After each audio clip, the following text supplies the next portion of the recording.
আসসালামু আলাইকুম সুপ্রিয় দর্শকবৃন্দ, কেমন আছেন সবাই? আশা করি সবাই অনেক ভালো আছেন।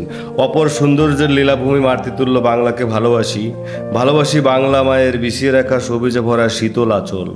তাই তো বারবার ফিরে ফিরে আসি গ্রাম বাংলার বিস্তীর্ণ সুন্দর পরতে পরতে। দর্শক, হাজির হয়েছি নতুন একটা গ্রামে। পুরো ভিডিও জুড়ে আমাদের সাথেই থাকুন। এখন যে দৃশ্যটা আপনারা দেখতে পাচ্ছেন, এটা হচ্ছে পাঁচবাড়িয়া গ্রাম, নারকেলবাড়িয়া ইউনিয়ন, বাঘারপাড়া, যশোর। দর্শক, আমরা আপনাদের ঘুরে ঘুরে পুরো গ্রামটাই আজকে দেখানোর চেষ্টা করব পাখির চোখে। সো আমাদের সাথেই যুক্ত থাকুন এবং উপভোগ করুন আজকের পাঁচবাড়িয়া গ্রামের সুন্দর মনোরম দৃশ্য। দর্শক, এই পুকুরটা একটা বিশাল একটা ইতিহাস আছে। যাই হোক, আমরা সামনের দিকে শুনবো, আরও অনেক কিছু দেখব। আমাদের সাথেই থাকুন, যুক্ত থাকুন ভিলেজ স্কাইলাইন টিভির সাথেই। কখনো আকাশ যেখানে অনেক হাসি খুশি ভরা তারা, কখনো সাগর যেখানে স্রোতের তরঙ্গ দিশেহারা, কখনো পাহাড় যেখানে পাথর চিরদিন জেগে থাকে, কখনো বা মাঠ যেখানে ফসল সবুজের ঢেউ আঁকে, কখনো বা পাখি শব্দ ছড়ায় গাছের পাতার ডালে, যে শব্দ অনেকে শুনেছে কোনো এক দূরকালে। সুপ্রিয় দর্শক মণ্ডলী, আপনারা যে মাঠটি দেখতে পারছেন, এই মাঠটি হচ্ছে পাঁচবাড়িয়া গ্রামের মাঠ।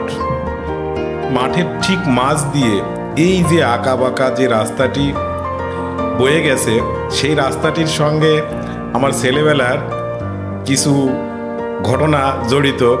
আমি প্রায় প্রতি সপ্তাহেই দুই একদিন এই রাস্তা দিয়ে আমাকে যেতে হতো। তখন রাস্তাটি কাঁচা ছিল এবং অনেক আমি এদিক দিয়ে সাইকেল চালিয়ে হেঁটে গিয়েছি। এই মাঠ, এটা অনেক বড় একটা মাঠ, বিস্তীর্ণ মাঠ, যেখানে প্রচুর ফসলের চাষ হয়, বিভিন্ন প্রকারের ফসলের চাষ। এই যে পুকুরটি, এই পুকুরটি সন্ন্যাসী পুকুর নামে পরিচিত। এই পুকুরের পাশে আছে দুটি বট গাছ। আর এই পুকুরের আশেপাশে কোনো জনবসতি ছিল না আগে, এবং যখন জনবসতি ছিল না তখন এটা একটা সন্ধ্যার পরে এদিক দিয়ে লোক যেতে ভয় পেত। কিন্তু এখন এখানে সবুজের পাশাপাশি মানুষের কোলাহল, মানুষের বিচরণ এখান দিয়ে হয় দিন রাত্রি 24 ঘন্টায়। সুপ্রিয় দর্শক মণ্ডলী, আমরা যারা গ্রামে নিয়মিত বসবাস করি না, আমরা যারা শহরের সারাদিন অক্লান্ত পরিশ্রমের পরে শরীর এবং মন অবসাদ হয়ে আসে, সেই অবসাদের মুহূর্তে আমরা যদি একটু সবুজের সমারোহে যেয়ে, আমরা যদি একটু খোলা মাঠে যেয়ে উন্মুক্ত দিগন্তে কিছুটা সময় কাটিয়ে আসতে পারি, তাহলে আমাদের এই অবসাদ মনে কিছুটা শান্তি পায়। তো দর্শক, শহরের জীবনে কর্মব্যস্ততা, দিন শেষে ঘরে ফিরে সেই ফ্যান, টিভি, মোবাইল নিয়ে সময় কাটানো। আপনারা দেখতে পাচ্ছেন বাবুই পাখির বাসা, কি অপরূপ মনোরম ভাবে এই বাসাগুলো তৈরি করে বাবুই পাখি, আসলেই আশ্চর্য। তো যে কথা বলছিলাম, সব ইঞ্জিনিয়ারের বড় ইঞ্জিনিয়ার আমার কাছে মনে হয় এই বাবুই পাখি ভাই।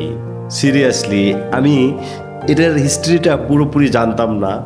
গত পরশুদিন যখন এটার শ্যুট করছি, তখন আমাকে আমার এক ছোটো ভাই বললো, ভাইয়া এর একটা হিস্ট্রি আছে, আপনি কি জানেন? তাই আমি বললাম না। বললো, এই পাখির বাসায় একটু কাদামাটি দিয়ে ওরা ছোট্ট একটা জায়গা তৈরি করে এবং রাতের বেলায় যে জোনাকি পোকা থাকে, এই পোকাগুলো ধরে ওই যে মাটির যে একটা ঘর, ওদের যে একটা মানে সিস্টেম, একটা শ্বাসের মতো তৈরি করা, ওইখানে তারা আবদ্ধ করে রাখে। এর কারণ হচ্ছে ঘরটা জানে ওই জোনাক পোকায় সারাটা রাত আলোকিত করে রাখে। যাই হোক দর্শক, এটা আমি আসলে নতুন জানছি। আপনারা হয়তোবা অনেকেই জানেন, অনেকেই জানেন না। যদি না জেনে থাকেন তাহলে হয়তোবা আমরা আপনাদেরকে জানানোর চেষ্টা করলাম এই ভিডিওর মাধ্যমে। এবং দর্শক, এখন আমরা যে দৃশ্যটা আপনাদের দেখানোর চেষ্টা করছি, আপনাদের অনেকের বাড়ি আছে এই দৃশ্যর মাঝেই, আপনারা কিন্তু খোঁজার চেষ্টা করবেন এবং আমাদেরকে শেয়ার করতে পারেন স্ক্রিনশটের মাধ্যমে, এবং আপনাদের মতামত কমেন্ট সেকশনে লিখতে পারেন। আরেকটা কথা না বললেই নয়, বিশেষ করে প্রবাসী ভাইদের, বহির্বিশ্বে যারা আছে তাদের প্রচুর পরিমাণে কমেন্ট আমরা পাচ্ছি এবং তাদের রিকোয়েস্ট রাখার জন্য এক গ্রাম থেকে আরেক গ্রামে ছুটে চলছি। আমাদের টিম অল টাইম তারা মনে করেন এই যে ভিডিওগুলো সংগ্রহ করছে এবং নিয়মিতই করব ভবিষ্যতে, অদূর ভবিষ্যতে আপনাদেরকে নিয়ে আমরা অনেক দূর এগিয়ে যাব এই প্রত্যাশা আপনাদের কাছ থেকে। আপনারা যদি আমাদেরকে একটু উৎসাহ দেন তাহলেই আমাদের এই কাজের সমস্ত কষ্টের আসলে আমরা একটা সান্ত্বনা পাই, যে না, দিন শেষে আমরা আপনাদের একটু বিনোদন দেওয়ার চেষ্টা করছি। তো দর্শক, যে কথা বলছিলাম, সেই কর্মব্যস্ত হৃদয় নিয়ে এবং সারাদিন একটা বিক্ষিপ্ত মন নিয়ে যখন আমরা একটু শান্তির খোঁজে, আমরা একটু খোলা প্রান্তরে যাওয়ার ইচ্ছা পোষণ করি, কিন্তু আমরা পারি না আমাদের সীমাবদ্ধতার কারণে, আমাদের কাজের চাপে।